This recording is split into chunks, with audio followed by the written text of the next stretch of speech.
Assalamualaikum warahmatullahi wabarakatuh. Perkenalkan, nama saya Ameliani Ramadana dari Universitas Negeri Islam Samarinda Seberang, Fakultas Tarbiyah dan Ilmu Keguruan, Prodi Manajemen Pendidikan Islam. Saya dari kelompok 9 ingin menjelaskan materi mengenai kepemimpinan pendidikan untuk memenuhi tugas mata kuliah manajemen pesantren. Dan dosen pembimbing saya yang bernama Bapak Ahmad Muadin MPD.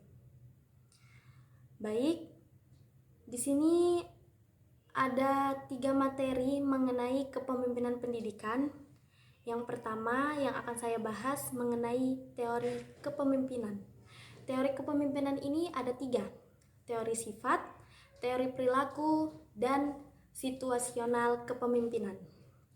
Kemudian materi kedua ada kepemimpinan khas Indonesia, Hasta Brata, dan kepemimpinan Pancasila. Dan materi yang terakhir yang akan saya bahas mengenai kepemimpinan pendidikan yang efektif. Baik, materi yang pertama mengenai kepemimpinan pendidikan. Kepemimpinan pendidikan berarti kemampuan dan kesiapan yang dimiliki seseorang untuk dapat mempengaruhi, mendorong, mengajak, menuntun, menggerakkan, dan memaksa orang atau kelompok agar menerima pengaruh tersebut dan selanjutnya berbuat sesuatu yang dapat membantu tercapainya suatu tujuan tertentu yang telah diterapkan. Kemudian, seseorang tidak dapat dikatakan pemimpin jika ia berada di luar kelompok. Ia harus berada di dalam kelompok di mana ia memainkan peranan-peranan dan kegiatan-kegiatan kepemimpinannya. Salah satunya memahami teori-teori kepemimpinan sangat besar artinya untuk mengkaji sejauh mana sih kepemimpinan telah ia laksanakan secara efektif serta menunjang kepada produktivitas lembaga secara keseluruhan. Berikut ini ada beberapa teori tentang kepemimpinan, yaitu yang saya bahas pertama mengenai teori sifat. Bahasa Inggrisnya trait theory. Teori kepemimpinan ini menyatakan sifat alami tertentu yang dimiliki seseorang cenderung dapat menjadikannya kepemimpinan yang baik. Perlu digarisbawahi, memiliki kualitas diri tertentu tidak serta-merta menjadikan Anda pemimpin hebat. Berbeda dengan teori sebelumnya yang mengedepankan genetik atau garis keturunan. Teori sifat ini lebih pada karakter kepemimpinan yang dibentuk, sifat yang dimiliki, antara lainnya tuh seperti gaya tarik, kecerdasan, dan karisma. Kemudian selanjutnya ada teori perilaku, behavior theory. Teori perilaku berfokus pada perilakunya, sikap serta lingkungan yang membentuk Anda menjadi pemimpin hebat. Salah satu konsep yang diterapkan dalam teori ini pengkondisian, di mana Anda cenderung bertindak dan memimpin dengan gaya tertentu karena Anda meniru dari pemimpin sebelumnya atau dari lingkungan sekitar. Kemudian ada teori situasional teori. Teori kepemimpinan situasional tidak berhubungan dengan karakteristik tertentu yang dimiliki oleh seorang pemimpin. Tidak pula mengklaim bahwa gaya tertentu itu adalah gaya yang terbaik. Sebaliknya, teori situasional ini meyakini bahwa pemimpin yang hebat adalah yang mampu menyesuaikan gaya kepemimpinannya dengan situasi yang sedang dihadapi. Jadi lebih kayak menyesuaikan gaya kepemimpinannya itu dengan situasi yang dihadapi oleh pemimpin tersebut. Hal yang dapat dilakukan dengan cara memerintah, memberi instruksi, mendelegasi, atau tindakan lainnya yang dianggap perlu.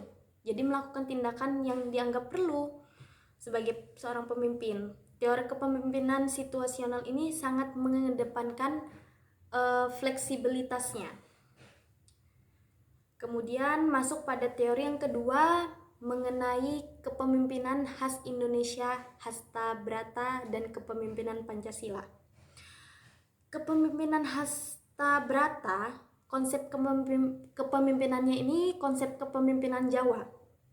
Ilmu Hasta Brata tergolong ajaran yang sangat tua, mulai diperkenalkan melalui lakon pewayangan, Wahyu Makut Harama. Nah, hasta artinya 8 dan brata yaitu perilaku atau tindakan pengendalian diri. Nah, kalau disambungkan menjadi satu, hasta brata itu melambangkan kepemimpinan dalam 8 unsur alam. Nah, yang pertama unsur alamnya ini ada bumi, air, angin, api, samudra, gunung, rembulan, dan matahari. Tiap unsur hasta brata mengartikan setiap karakteristik ideal dari seseorang pemimpin. Jadi dari 8 unsur itu, hasta brata ini mengartikan karakteristik itu dari seseorang pemimpin. Kemudian masuk ke kepemimpinan Pancasila. Pada masa kemerdekaan, dalam rangka kepemimpinan aparatur negara dan pegawai negeri ditingkatkan kepemimpinan yang berideologi Pancasila, yang memiliki wibawa dan daya yang mampu untuk membawa serta memimpin masyarakat lingkungannya ke dalam kesadaran bermasyarakat, berbangsa, dan bernegara. Berdasarkan ideologi Pancasila dan Undang-Undang Dasar 1945, beberapa prinsip utama dari kepemimpinan berideologi Pancasila ini dimantapkan melalui pembinaan dan kepemimpinan aparatur negara. Jadi pada kepemimpinan Pancasila ini kepemimpinannya itu pada berideologi dan melalui pembinaan serta kepemimpinan aparatur dari negara. Kemudian masuk ke kepemimpinan materi yang terakhir mengenai kepemimpinan pendidikan yang efektif. Menurut Terry Hoyte, kepemimpinan yaitu kegiatan atau seni mempengaruhi orang lain agar mau bekerja sama yang didasarkan pada kemampuan orang tersebut untuk membimbing orang lain dalam mencapai tujuan-tujuan yang diinginkan kelompok. Jadi menurutnya Terry ini, di mana kepemimpinan itu berasal dari kegiatan atau seni yang mempengaruhi orang lain untuk mau diajak melakukan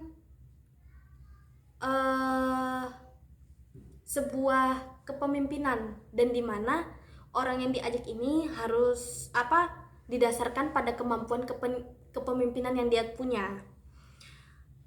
Kemudian kepemimpinan pendidikan merupakan usaha kepala sekolah dalam memimpin, mempengaruhi, dan memberikan bimbingan kepada para personil pendidikan sebagai bawahan agar tujuan pendidikan dan pengajaran dapat tercapai melalui serangkaian kegiatan yang telah direncanakan.